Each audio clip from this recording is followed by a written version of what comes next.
मेरे प्यारे देशवासियों, नमस्कार। कोरोना के खिलाफ लड़ाई में जनता कर्फ्यू से लेकर आज तक हम सभी भारतवासियों ने बहुत लंबा सफर तय किया है। समय के साथ आर्थिक गतिविधियों में भी धीरे धीरे तेजी नजर आ रही है। हम में से अधिकांश लोग अपनी जिम्मेदारियों को निभाने के लिए, फिर से जीवन को गति देने के लिए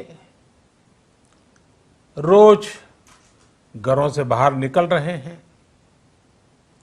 त्योहारों के इस मौसम में बाजारों में भी रौनक धीरे धीरे लौट रही है, लेकिन हमें ये भूलना नहीं है कि लॉकडाउन भले चला गया हो,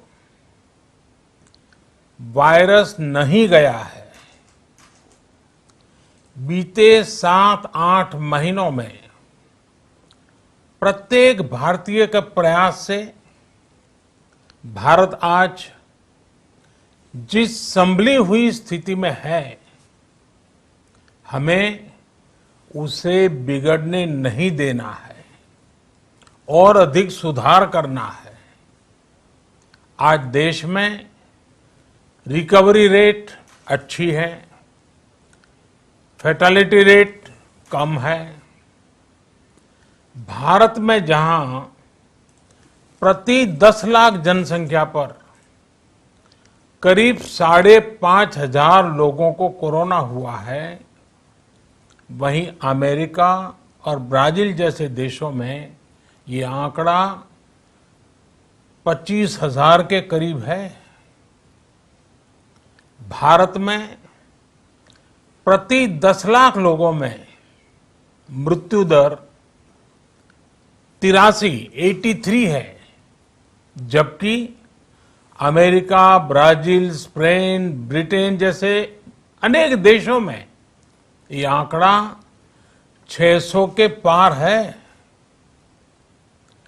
दुनिया के साधन संपन्न देशों की तुलना में भारत अपने ज्यादा से ज्यादा नागरिकों का जीवन बचाने में सफल हो रहा है। आज हमारे देश में कोरोना मरीजों के लिए 90 लाख से ज्यादा बेड्स की सुविधा उपलब्ध है। 12,000 क्वारंटाइन सेंटर्स है। कोरोना टेस्टिंग की करीब 2,000 लैब्स काम कर रही है। देश में टेस्ट की संख्या जल्द ही 10 करोड़ के आंकड़े को पार कर जाएगी। कोविड महामारी के खिलाफ लड़ाई में टेस्ट की बढ़ती संख्या हमारी एक बड़ी ताकत रही है। सेवा परमो धर्म के मंत्र पर चलते हुए हमारे डॉक्टर, हमारे नर्सिस, हमारे हेल्थ वर्कर्स, हमारे सुरक्षाकर्मी और भी सेवा के भाव से काम करने वाले लोग इतनी बड़ी आबादी की निस्वार्थ सेवा कर रहे हैं। इन सभी प्रयासों के बीच ये समय लापरवाह होने का नहीं है। ये समय ये मान लेने का नहीं है कि कोरोना चला गया या फिर अब कोरोना से कोई खतरा नहीं है। हाल के दिनों में हम सब ने बहुत सी तस्वीरें, वीडियो देखे हैं जिनमें साफ दिखता है कि कई लोगों ने अब सावधानी बरतना या तो बंद कर दिया है या बहुत ढिलाई ले आए हैं। ये बिल्कुल ठीक नहीं है। अगर आप लापरवाही बरत रहे हैं, बिना मास्क के बाहर निकल रहे हैं, तो आप अपने आप को, अपने परिवार को, अपने परिवार के बच्चों को, बुजुर्गों को उतने ही बड़े संकट में डाल रहे हैं। आप ध्यान रखिए, आज अमेरिका हो या फिर यूरोप के दूसरे देश, इन देशों में कोरोना के मामले कम हो रहे थे, लेकिन अचानक से फिर से बढ़ने लगे हैं और चिंताजनक वृद्धि हो रही है। साथियों, संत कबीरदास जी ने कहा है, पक्की खेती देख के गर्व किया किसान, अजहू जोला बहुत है, घर आवे तब जान। अर्थात कई बार हम पकी हुई फसल देखकर ही अति आत्मविश्वास से भर जाते हैं कि अब तो काम हो गया, लेकिन जब तक फसल घर न आ जाए तब तक काम पूरा नहीं मानना चाहिए। यही कबीरदास जी कह के गए हैं। यानी जब तक सफलता पूरी न मिल जाए, लापरवाही नहीं करनी चाहिए। साथियों, जब तक इस महामारी की वैक्सीन नहीं आ जाती, हमें कोरोना से अपनी लड़ाई को रत्ती भर भी कमजोर नहीं पड़ने देना है। बरसों बाद हम ऐसा होता देख रहे हैं कि मानवता को बचाने के लिए युद्ध स्तर पर पूरी दुनिया में काम हो रहा है। अनेक देश इसके लिए काम कर रहे हैं। हमारे देश के वैज्ञानिक भी वैक्सीन के लिए जी जान से जुटे हैं। भारत में अभी कोरोना की कई वैक्सीन पर काम चल रहा है। इनमें कुछ एडवांस स्टेज पर है, आशास्पद स्थिति दिखती है। साथियों, कोरोना की वैक्सीन जब भी आएगी, वो जल्द से जल्द प्रत्येक भारतीय तक कैसे पहुंचे, इसके लिए भी सरकार की तैयारी जारी है।